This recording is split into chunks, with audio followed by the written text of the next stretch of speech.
ഈ പ്ലസ് ടുവിനൊക്കെ പഠിക്കുന്ന എത്ര കുട്ടികൾ വണ്ടി ഓടിക്കും? ഒന്ന് കൈ വെക്കാമോ? പ്ലസ് ടുവിന് പഠിക്കുന്ന പിള്ളേരെ കൈ വെക്കണേ. താഴെ പ്ലസ് ടുവിന് താഴെ 18 വയസ്സ്. നിങ്ങൾ ശ്രദ്ധിച്ചോ, കൈ വെക്കാത്തവർ ഒത്തിരി പേരുണ്ട് ഈ കൂടെ എന്നുള്ള കാര്യം എനിക്കറിയാം.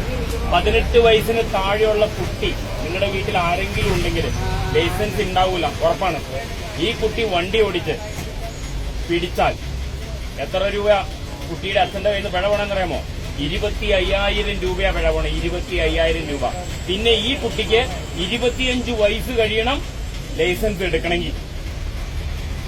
അത് പോട്ടെ, നമ്മുടെ കയ്യിൽ പൈസ ഉണ്ട്, നമ്മളങ്ങ് എടുത്തു കൊടുത്ത് 25 വയസ്സ് കഴിഞ്ഞു മതിയെന്ന് വിചാരിക്കാം. ഈ കുട്ടി ഓടിക്കണ വണ്ടി ഇടിച്ച ഒരാൾക്ക് ഒരു പരിക്ക് പറ്റി, ഒരു 25 വയസ്സിന് താഴെയുള്ള ഒരാളാണ് മരിച്ചു പോണെങ്കിൽ ഏകദേശം എത്ര രൂപ ഇൻഷുറൻസ് പൈസ കൊടുക്കണം എന്നറിയാമോ?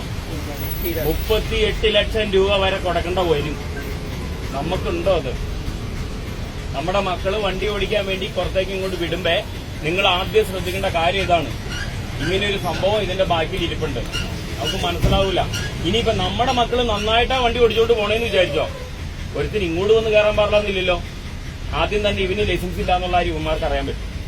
എന്നാലോ ഈ പുകിലെല്ലാം നമ്മുടെ തലയ്ക്ക് വന്നിരിക്കും.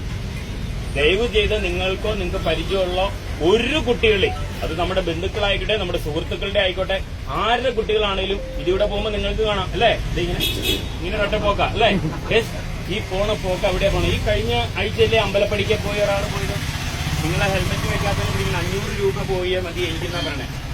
500 രൂപയല്ല നമ്മുടെ തലയുടെ വില, അല്ലെങ്കിൽ നമ്മുടെ ജീവന്റെ വില. നമുക്കൊരാ ഇത് പറ്റിക്കഴിഞ്ഞാൽ നമ്മൾ കോമ അവസ്ഥയിലേക്കാണ് പോകണം. ആക്സിഡന്റ് പറ്റുന്ന ഒരാൾ മരിച്ചു പോയാൽ പോട്ടേന്ന് നമുക്ക് വിചാരിക്കാം. ആള് കിടന്നു പോയാൽ ഒന്ന് ആലോചിച്ച് നോക്ക്. നിങ്ങൾ ആ ആള് കിടന്നു പോയാൽ, തലയ്ക്ക് മുറിവേക്കണ ആളെ കിടന്നു പോവുക. ഈ കിടന്നു പോയ ഒത്തിരി ആളുകളെ ഞങ്ങൾക്കറിയാം, കോമ അവസ്ഥയിൽ ഇങ്ങനെ കിടക്കുന്ന ആളുകൾ. വണ്ടി ആക്സിഡന്റ് ഉണ്ടായിട്ട് ഇങ്ങനെ പോണ കുട്ടികളുണ്ട്. ഇതിവിടെ പോകുമ്പോൾ ഇങ്ങനെ അങ്ങ് പോണേ. ഞങ്ങളൊരു വണ്ടിയുടെ പുറകെ പോയി പിടിക്കണില്ല, ഇപ്പൊ ഞങ്ങൾ ഫോട്ടോ എടുക്കുന്നുള്ളൂ. ഫോട്ടോ എടുത്ത് ഈ കൈൻ ഡ്രൈവിലേക്ക് എത്തിയ സാധനം എല്ലാം കിട്ടും. കൈ കാണിച്ചിട്ട് നിർത്തിയില്ല എന്നുള്ള എന്റെ ഉള്ള ഫൈനോടും കൂടിയിട്ട് അങ്ങ് എഴുതി വിടും കോടതിയിൽ. ഒന്ന് കൈ കാണിച്ചിട്ട് വേറെ പറ്റിപ്പോയി ഞാൻ ഇങ്ങനെയാന്ന് പറയാം. ലൈസൻസ് ഇല്ലാത്തവരും ഇതില്ലാത്ത കുട്ടികളെ പോണേ. നിങ്ങൾക്കുടെ ഏതെങ്കിലും കുട്ടിക്ക് അറിവുണ്ടെങ്കിൽ നിങ്ങൾ ആദ്യം പറയേണ്ട കാര്യം ഒരിക്കലും ചെയ്യരുത്, അത് അനുവദിക്കരുത്. നമ്മുടെ മക്കൾ അത്യാവശ്യത്തിന് എടുത്തുകൊണ്ട് പോകണമായിരിക്കാം. നമ്മളൊരു അത്യാവശ്യത്തിന് ചോദിക്കുമ്പോൾ ഇവിടുന്ന് അവിടെ വരെ എടുത്തോളൂന്നായി പറയണേ. അതിനുള്ളിൽ ഒരു ആക്സിഡന്റ് ഉണ്ടാവില്ല എന്ന് ആർക്ക് പറയാൻ പറ്റും? നിങ്ങളുടെ മുമ്പിൽ നിൽക്കുന്ന ആൾ 4 ആക്സിഡന്റ് കഴിഞ്ഞവനാണ്. അതിന്റെ പേരിലാണ് ഞാനീ പറയുന്നത്. ഹെൽമെറ്റ് വെച്ചതിന്റെ ഏറ്റവും വലിയ ഗുണം അനുഭവിച്ചതെന്ന് തന്നെ. എന്റെ വണ്ടി ഇടിച്ച് ഞാനൊരു വണ്ടിയുടെ അടിയിൽ ടയറിൽ എന്റെ തല കയറി ഇരുന്നതാ. ഈ ഹെൽമെറ്റോട് കൂടി ഇങ്ങനെ നിലയ്ക്ക് എന്നെ കൊണ്ടുപോയതാ. അത്ര എഫക്ട് എനിക്ക് കിട്ടിയിട്ടുള്ള തലയിൽ 24 ചുണ്ടൊക്കെ ഉണ്ടാവും. ആക്സിഡന്റുകൾ നന്നായിട്ട് അനുഭവിച്ചിട്ടുള്ള ആ തലയിൽ ഹെൽമെറ്റ് വെച്ചുള്ള ഗുണം നന്നായിട്ട് അനുഭവിച്ചാണ് ഞാൻ. അതിന്റെ പേരിലാണ് ഞാൻ നിങ്ങളോട് പറയുന്നത്. ഞാൻ ഇവിടെ നിൽക്കുന്ന പിള്ളേരോട് ഞാൻ എപ്പോഴും പറയും, പിള്ളേർ പിടിച്ചോർപ്പിക്കാൻ പറയും. ഒരിക്കലും ഞാൻ പിള്ളേരുടെ അടുത്ത് വിടുവില്ല.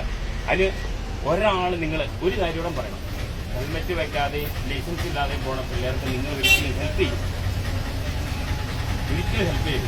അത് ചിലപ്പോൾ നിങ്ങൾ ആ കാരണവന്മാരോട് ആ കുടുംബത്തോട് ചെയ്യണ ഏറ്റവും വലിയ കടുക്കുകയായിരിക്കും. ഇവിടെ വണ്ടി നിർത്തുമ്പോൾ എന്നോ ഞാൻ ഇന്ന ആളുടെ ആളാ, ഞാൻ ഇന്ന ആളുടെ ആളാ, ഞാൻ ഇന്ന പോലീസുകാരന്റെ ആളാ, അല്ലെങ്കിൽ ഞാൻ ഇന്ന പാർട്ടിയുടെ ആളാ, ഞാൻ ഇന്ന ആളാ എന്ന് പറഞ്ഞത് ഒത്തിരി ആളുകൾ വരുന്നുണ്ട്. ഒറ്റ കാര്യം നിങ്ങൾ ചിന്തിച്ചാൽ മതി, നിങ്ങൾ ആരുടെ ആളാണെന്ന് എന്ന് പറഞ്ഞോ. പക്ഷെ എതിരെ വരുന്ന വണ്ടിക്കോ, എതിരെ നിൽക്കുന്ന മരത്തിനോ, റോഡ് സൈഡിൽ നിൽക്കുന്ന കലിങ്കിനോ, ഈ റോഡിലെ ടാറിനോ ഒരു ദാക്ഷിണ്യോ ഈ പറഞ്ഞ കാര്യത്തിൽ ഉണ്ടാവില്ല.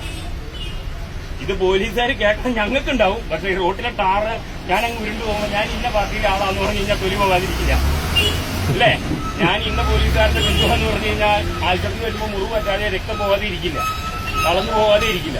നിങ്ങൾ ആ ഒരു കാര്യം മാത്രം ചിന്തിച്ചാൽ മതി. ചിലപ്പോൾ 1 പ്രാവശ്യം 2 പ്രാവശ്യമൊക്കെ ആ കാര്യത്തിലൊക്കെ നമുക്ക് രക്ഷപ്പെടാൻ പറ്റുമായിരിക്കും. പക്ഷെ നമുക്ക് എപ്പോഴാ ഒന്ന് വരണേന്ന് അറിയാൻ പറ്റില്ല. 2 ബസ്സും ഒരു ടൂറിസ്റ്റ് ബസ്സോടും കൂടി ഇടിച്ച് ഒരു മറ്റേ ട്രാവലർ എന്ന് പറഞ്ഞ വണ്ടി ഇടിച്ചൊരു വണ്ടിയുടെ അടി കയറ്റി ഇരുന്നത് തന്നെ എനിക്കറിയാം. ഒരു ആക്സിഡന്റ് സമയത്താ വന്നേന്ന് പറയാൻ പറ്റില്ല. അപ്പൊ നമ്മുടെ മുമ്പിൽ എപ്പോഴും ഒരു ആക്സിഡന്റ് ഉണ്ട്. നമ്മൾ ഓടിക്കുന്ന വണ്ടിയിലിരിക്കുന്നതും നമ്മൾ പോകുമ്പോൾ നമ്മുടെ ഓപ്പോസിറ്റ് വരുന്ന വണ്ടിയിലും അല്ലെങ്കിൽ ഓപ്പോസിറ്റ് നടക്കുമ്പോഴും നമ്മുടെ കുടുംബാംഗങ്ങൾ ഉണ്ടെന്ന് മാത്രമൊന്ന് നിങ്ങൾ ചിന്തിക്കുക. നമുക്ക് ഇച്ചിരി മരുന്ന് മേടിച്ചുകൊണ്ട് പോലീസ് സ്റ്റേഷനിൽ ഫൈൻ അടയ്ക്കാതെ, കോടതി ഫൈൻ അടയ്ക്കാതെ നമുക്ക് കിട്ടുന്ന പൈസ കൊണ്ടുവന്ന് നമ്മുടെ മക്കൾക്ക് മിഠായി മേടിച്ചു കൊടുക്കണം, ബിസ്ക്കറ്റ് മേടിച്ചു കൊടുക്കണം, അച്ഛനമ്മയ്ക്കും കുഴമ്പ് മേടിച്ചു കൊടുക്കണം. അത് നിങ്ങൾക്ക് പറ്റണം. അതിന് വേണ്ടിയിട്ട് നിങ്ങൾ മാക്സിമം ട്രൈ ചെയ്ത് നല്ല രീതിയിൽ ഞങ്ങളോട് ഇത് ചെയ്യണം. നമ്മൾ നല്ല രീതിയിൽ റോഡിൽ പോകണം. അതുപോലെ നമ്മളിവിടെ വന്ന ആളുകളാണെങ്കിലും എന്തെങ്കിലും ഒരു ഇഷ്യൂ ഉണ്ടായി കഴിഞ്ഞാൽ അത് നിങ്ങൾ മാക്സിമം നല്ല രീതിയിൽ അത് തീർക്കാൻ നോക്കണം. അവിടെ വേറെ ഒന്നും നോക്കരുത്, നമ്മുടെ ലൈഫാണ്. ഞാനിത് പറയണ ഒരു പോലീസ് ഓഫീസർമാരോ എന്ന് പറയണ പോലെ തോന്നുന്നുണ്ട്. നിങ്ങളുടെ ഒരു ചേട്ടന്മാരോ അല്ലെങ്കിൽ അനിയന്മാരോ അങ്ങനെ ആരെങ്കിലും പറഞ്ഞ പോലെയൊക്കെ നിങ്ങൾ എടുക്കുക. നമ്മുടെ കുടുംബാംഗങ്ങൾ ഇത് സംസാരിക്കണ പോലെ എടുത്താൽ മതി. കാരണം നമുക്ക് നല്ല രീതിയിൽ പോകണം, നമുക്ക് ജീവിക്കാം. നമ്മുടെ മക്കൾക്ക് വീട്ടിൽ ചെല്ലുമ്പോൾ സംസാരിക്കാൻ വേണ്ടിയിട്ട് ചെല്ലാൻ പറ്റണം. ഇത്രേ എനിക്ക് പറയാനുള്ളൂ. അതിന് വേണ്ടിയിട്ടാണ് നിങ്ങളോട് പറയാൻ വിളിച്ചത്. ഓക്കെ, താല്പര്യം.